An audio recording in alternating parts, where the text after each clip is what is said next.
Welcome back to Squawk Box. With restaurants across the U.S. forced to close their dining rooms, many are relying now on drive-thrus and deliveries. Joining us for a look at that sector is Jose Sil. He's the CEO of Restaurant Brands International, which is parent company of Burger King, Popeyes, and Tim Hortons restaurants. Good morning to you. On Monday, we should say that you penned an open letter outlining your vision as a leader of one of the world's largest quick service restaurant companies. Welcome to the program. First of all, before we even get into what the future of this business is going to look like, just tell us how things are on the ground right now. How many restaurants are open? How many restaurants are closed? What does it look like for you? Yeah, good morning, Andrew. Thanks for having me on. It really depends on where you go and where you look. We have a business with more than 27,000 restaurants around the globe in 110 countries and territories. In North America, the bulk of our restaurants, over 98% of the restaurants are open. We've had a couple of instances where locations are in either airports or universities that are more non-traditional type of restaurants, and we've closed those in the interest of addressing the challenges in those particular types of locations. But across North America, we're open for business, and I couldn't be more proud of our franchisees as well as our team members who are helping us work through this and helping the country work through this current situation, providing safe food through drive-thrus, through delivery, as well as through mobile order and pickup. We've implemented contactless procedures and heightened hygiene and sanitizing as well as disinfecting procedures in all of our restaurants here in North America and across the globe, procedures that we've taken from best practices in Asia. And we think we're well positioned for the long term here. And as I said, I'm really proud of the team that's come together to address the current situation.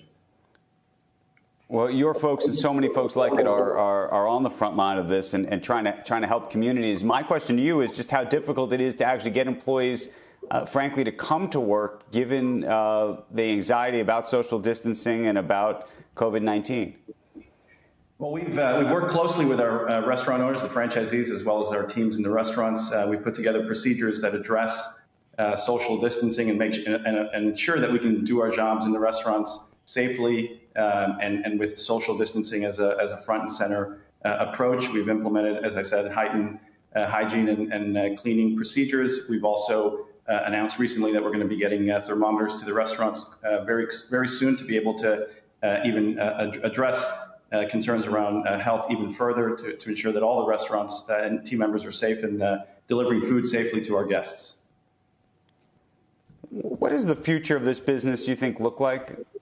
I mean, how do you think it changes after this?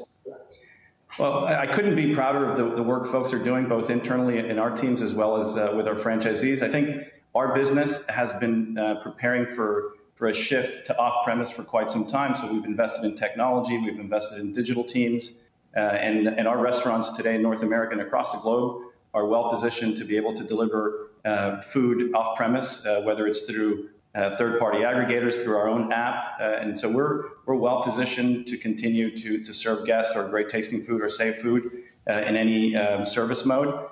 We think over time, we're going to be in a really good position to grow that platform for the long term. And so we're excited about the future, optimistic about the future, but we're really focused right now in ensuring that we keep our team members safe, our guests safe, that we address concerns and challenges that the restaurant owners are dealing with. So that's our focus right now. Hey, Jose, when you think about the future of this business, and I don't know if this is going to be uncomfortable, but I'm just curious because it's a competitive question. One of the things that you hear about is that so many small businesses, small restaurants may ultimately go out of business or worried about going out of business, and that there's going to be even more consolidation, or that the big companies like yours will ultimately be the successful ones, but that there will be a wasteland underneath it. How do you see that? Yeah, look, I think brands and concepts that take care of their guests first and their team members are the ones that are going to obviously have to have great food, great quality food, and deliver it safely. But the brands that do the right thing by their team members and the guests, those are the ones that are going to be here for the long term. I think that's what makes me confident and optimistic about the future with our three great brands. We've been around for collectively 170 years at Tim Hortons, Burger King, and Popeyes. We've got owners that have been around for decades and decades, and their entire families committed to this business. So we're confident and optimistic about the long term. We're certainly concerned and see the struggles that folks are dealing with, small businesses are dealing with every day. That's why we applaud the government's actions to address some of these issues immediately with the CARES Act. We've seen the same in Canada. So we're concerned and focused on the short term, but optimistic about the long term with our great brands.